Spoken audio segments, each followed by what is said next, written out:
Greetings, everyone. Dr. Brian Scott with you. We are continuing our study of the end times, and particularly where we are in God's timetable, as we have been for the last year and a half. Boy, things have changed in the last year and a half since we began these broadcasts.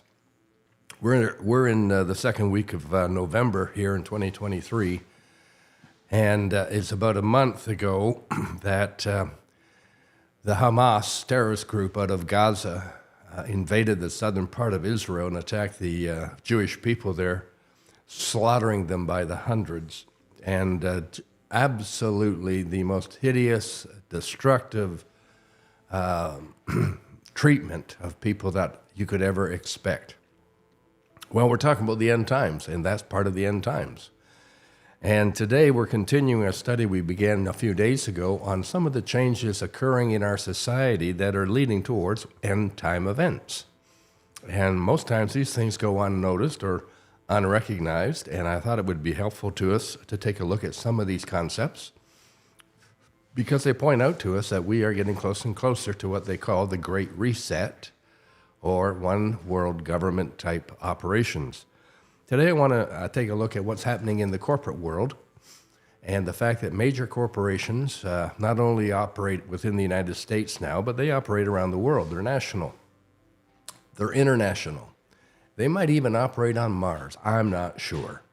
But they sure are large, they're tough, they're big, they're strong, they're influential, and they are really in a position to dictate a lot of policy and so on. Think about the big tech companies like Microsoft and Amazon and Apple and Facebook and that group. They're reaching all four corners of the earth. People everywhere have access to their equipment, their devices, and so on. Their influence is staggering. They make decisions, and the world jumps in line with them, and away we go.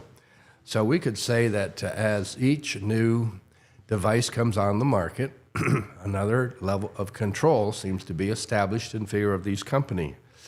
And another aspect of their involvement in the world is their cash flow is beyond comprehension. They have so much cash on hand, they have generated so much money, such large profits over the years, that their cash balances, investment balances, and so on, exceed most countries' national productivity. We call it GDP. They're huge. They're absolutely huge. And when they say jump, our government seems to say how high. Our people have become insensitive to their control. When I pick up my smartphone, it has so much ability, so much power, so much everything within it, that I have instant access to news from all over the world, but not only access to news, I have access to street topography. I can look at somebody's home who lives in a country far, far away. I can access so much information. I haven't even started to scratch the surface of what my smartphone is capable of. But the backside of that is that those companies who create those smartphones and all the other chips and all the devices that make them work, they've got a pretty good, strong control over what's going on. They have algorithms that monitor what we're saying and how we're saying it and whether we can say it or not. It's pretty amazing. Let's talk about the green energy movement for just a moment, which is a corporate entity in and of itself.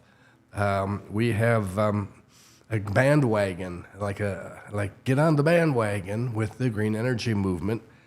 We have all of a sudden been told that we cannot continue to drive internal combustion engines, ICEs, like the cars and trucks that we've been used to driving for decades and decades, going back now almost a full century. And now we have to go EV. We have to go electric vehicles.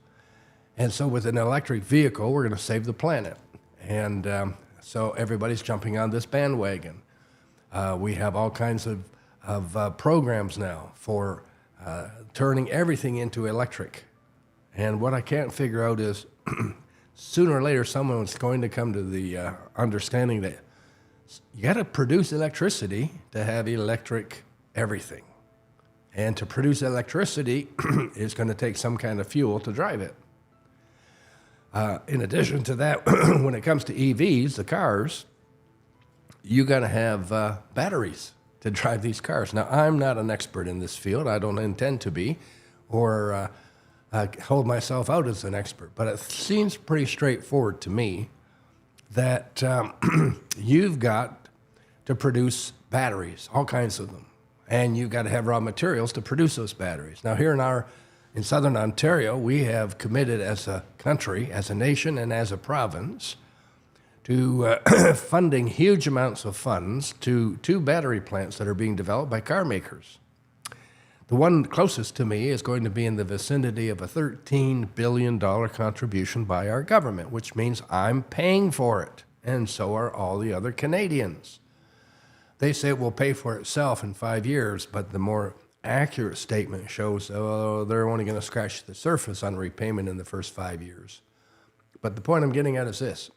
You need an awful lot of raw materials to create these batteries, and so you've got to mine them, and mining takes a lot of energy, and a lot of energy is not, that they're using is not going to be EV or green energy.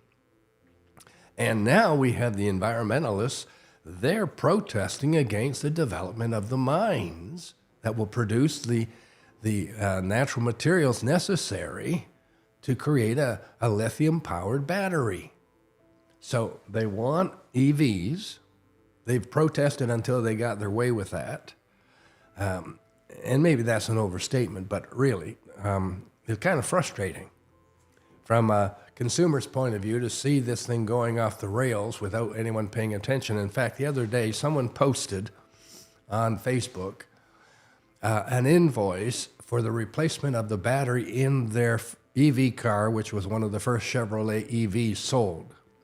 And the battery itself for the replacement was in the vicinity of some $17,000 or $1,700 to put it in and $23,000 to buy the battery. So it was in the vicinity of $25,000 to replace the battery.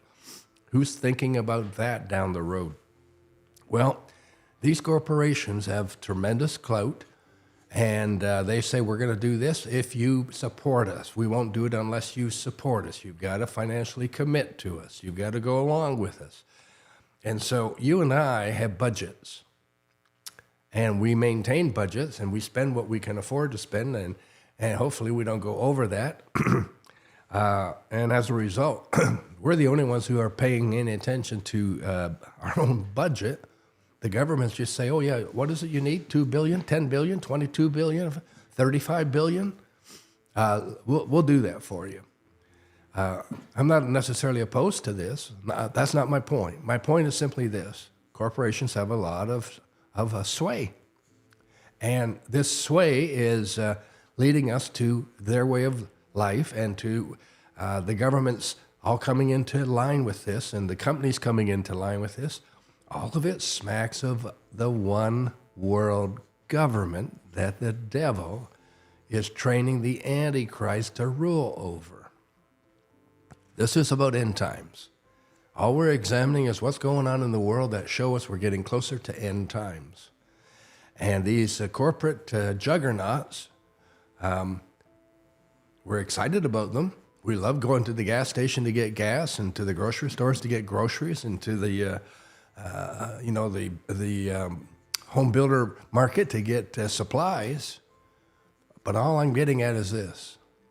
They've got so much power, so much strength, so much financial backing, they can literally direct what's going to happen.